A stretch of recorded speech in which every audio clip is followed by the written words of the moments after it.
చంద్రబాబు దేశంలోనే dirty politician అని అన్నారు మంత్రి ఆర్కే రోజా. గతంలో మోదీని అమిత్ షాను తిట్టిన చంద్రబాబు ఇప్పుడు మళ్లీ వాళ్ళ కాళ్లు పట్టుకోవడానికి సిద్ధమవుతున్నారని మండిపడ్డారు.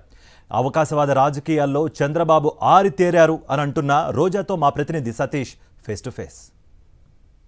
ఎన్నికలు సమీపిస్తున్న వేళ ప్రతిపక్ష నేత చంద్రబాబు నాయుడు మరొకసారి బీజేపీతో రాయబారం కోసం ప్రయత్నిస్తూ ఉన్నారు. ఢిల్లీ ప్రయాణం అయ్యారు.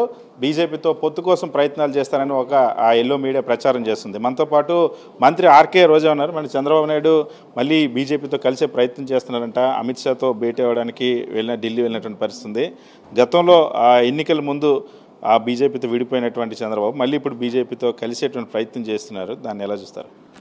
అధికారం కోసం ఎంత నీచానికైనా ఎంత డర్టీ పాలిటిక్స్ అయినా చేయడానికి చంద్రబాబు నాయుడు రెడీగా ఉంటాడని మరోసారి ప్రూవ్ అయింది. ఎందుకంటే ఇదే చంద్రబాబు నాయుడు ఏ విధంగా మోడీ గారిని ముఖ్యమంత్రిగా పనికిరారని అప్పుడు ఉరి తీయాలని ఒకసారి, మళ్ళీ ప్రైమ్ మినిస్టర్గా పనికిరారని చెప్పి ఎన్ని రకాలుగా మాట్లాడారు. ఆయన ఆంధ్రప్రదేశ్కి వచ్చినప్పుడు నల్ల జెండాలు ఎగరేయటం అంతా కూడా ఇంకా మోడీ గారు మర్చిపోయి ఉండరని నేను అనుకుంటున్నాను. అలాగే అమిత్ షా గారు తిరుమలకు వచ్చినప్పుడు ఆయన కారు మీద రాళ్ళు వేయించిన చరిత్ర ఉంది.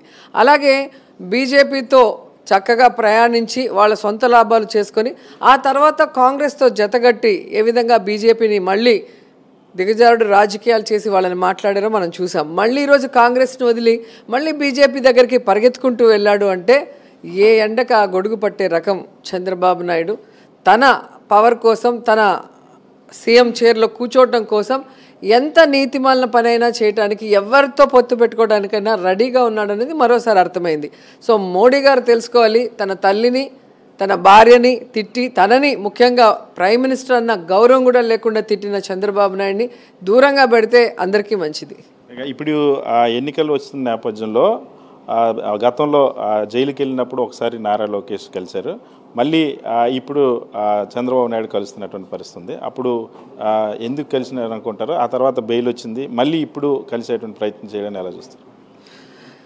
తాను జైల్లో నుంచి బయటికి రావటం కోసం ఏ విధంగా లోకేష్ పురంధేశ్వరి గారి కాళ్ళు పట్టుకొని ఏ విధంగా అమిత్ షాని కలిశారో మనం చూసాం. ఆ తర్వాతే బెయిల్ వచ్చిందంటే చాలామందికి కూడా అనుమానాలు వచ్చాయి. అంటే ఏమి సర్దుబాటు జరిగింది, ఏమి కమిట్మెంట్ జరిగింది, ఎందుకు విడుదల చేశారో కూడా చెప్పాల్సిన బాధ్యత ఇద్దరి మీద కూడా ఉంది. అండ్ ఈరోజు మళ్ళీ చూస్తే కాంగ్రెస్ని కాదని, ఏ విధంగా కాంగ్రెస్కి తెలంగాణలో సపోర్ట్ చేశామని చెప్పి వాళ్లే జెండాలు ఎత్తుకొని కాంగ్రెస్ మీటింగ్లకు వెళ్ళారు తెలుగుదేశం పార్టీ వాళ్ళు. రేవంత్ ప్రమాణ స్వీకారం రోజు కూడా తెలుగుదేశం పార్టీ జెండాలతో ప్రత్యక్షమయ్యారు. అలాంటి చంద్రబాబు నాయుడు ఆంధ్రప్రదేశ్లో మరి బీజేపీలో చేరటానికి మళ్ళీ అమిత్ షా గారి దగ్గరికి వెళ్తున్నాడు అంటే ప్రజలు అర్థం చేసుకోవాలి. ఎందుకంటే బీజేపీ ఈరోజు అధికారంలో ఉంది. అధికారంలో ఉన్న పార్టీ ఈరోజు ప్రజలు చీత్కరించిన చంద్రబాబు నాయుడిని మళ్ళీ దగ్గరికి చేరితే వాళ్ళకు కూడా మైనస్ అయ్యే ప్రమాదం ఉంది. ఎందుకంటే వారిద్దరి కాంబినేషన్లో ప్రత్యేక హోదా ఇస్తామని చెప్పి ఇవ్వకుండా ఎలా అన్యాయం చేశారు.